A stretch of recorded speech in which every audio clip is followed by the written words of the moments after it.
యాక్చువల్గా పన్ను నొప్పి వస్తుందని చెప్పి వాళ్ళ పేరెంట్స్ తీసుకొచ్చారు. పాప అయితే సరిగ్గా ఎక్స్ప్లెయిన్ చేయలేదు. ఇలా చాలా మందికి ఇబ్బంది ఉన్న పిల్లలు ఉంటారు. సో ఏంటంటే కొంతమంది చెప్పలేరు. మనమే వాళ్ళకి దగ్గరుండి ఒక 6 నెలలకు ఒకసారి దగ్గరలో డెంటల్ డాక్టర్ ఉంటే ఒకసారి తీసుకెళ్లి చూపించడం వల్ల ఇబ్బంది చిన్నగా ఉన్నప్పుడే దాన్ని ట్రీట్మెంట్ చేయొచ్చు. అదే ఇబ్బంది పెద్దగా అయిందనుకోండి, వాళ్ళు ట్రీట్మెంట్‌కి కోఆపరేట్ చేయరు, వాళ్ళు చేయించుకోలేరు, చాలా ఇబ్బంది పడతారు.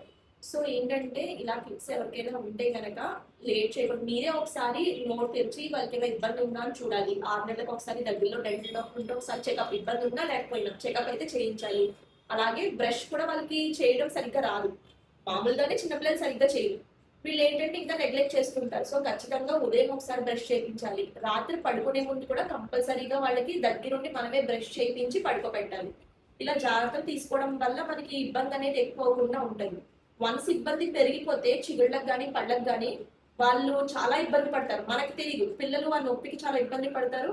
అంతేకాకుండా వాళ్ళు చెప్పుకోలేరు. పైగా ట్రీట్మెంట్‌కి కూడా డాక్టర్స్ కూడా చాలా ఇబ్బంది. ఎందుకంటే ఒక ఇంజెక్షన్ చేయాలన్నా వాళ్ళు కోఆపరేట్ చేయరు. ట్రీట్మెంట్‌కి సరిగ్గా కోఆపరేట్ చేయరు. సో 3 మంత్స్‌కి ఒకసారో, 6 మంత్స్‌కి ఒకసారో డాక్టర్‌కి చూపించి చెకప్ చేయించడం చాలా మంచిది.